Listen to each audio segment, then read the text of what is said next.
Hello student, this is Suman Dutta. আজকে present হলাম নতুন একটা ভিডিও নিয়ে। আজকের ভিডিওতে থাকছে সাবান ও ডিটারজেন্টের মধ্যে পার্থক্য। তো এটা তোমাদের যারা ক্লাস 10-এ পড়ো, তোমাদের সায়েন্স বইয়ে আছে, তো অবশ্যই তোমরা জানো। তো তোমাদের জানা দরকার যে সাবান আর ডিটারজেন্টের মধ্যে পার্থক্য কী কী। এখানে প্রথম পয়েন্ট হলো, সাবান তেল বা চর্বির সাথে তীব্র ক্ষার মিশিয়ে সাবান তৈরি করা হয়, আর পেট্রোলিয়াম হাইড্রোকার্বন থেকে ডিটারজেন্ট প্রস্তুত করা হয়। সাবানের আয়নিক গ্রুপ হলো COO-Na+, আর সিনথেটিক ডিটারজেন্টের আয়নিক গ্রুপ হলো SO3-Na+, অথবা SO4-Na+।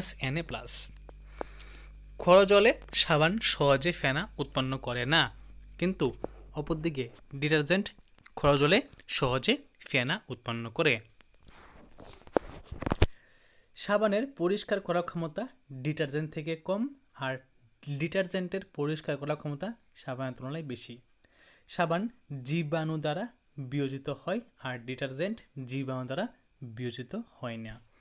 তো আজকের এই ছোট্ট একটা ক্লাস, কি সাবান ও ডিটারজেন্টের মধ্যে পার্থক্য, আমি বলবো তোমাদের এবার মাধ্যমিক পরীক্ষার জন্য এটা শিখে রাখো, ঠিক আছে?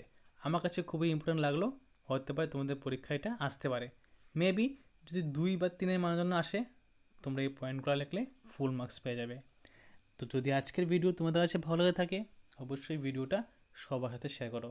তো দেখা হচ্ছে একটা গুরুত্বপূর্ণ ভিডিওতে। সবাইকে অসংখ্য ধন্যবাদ।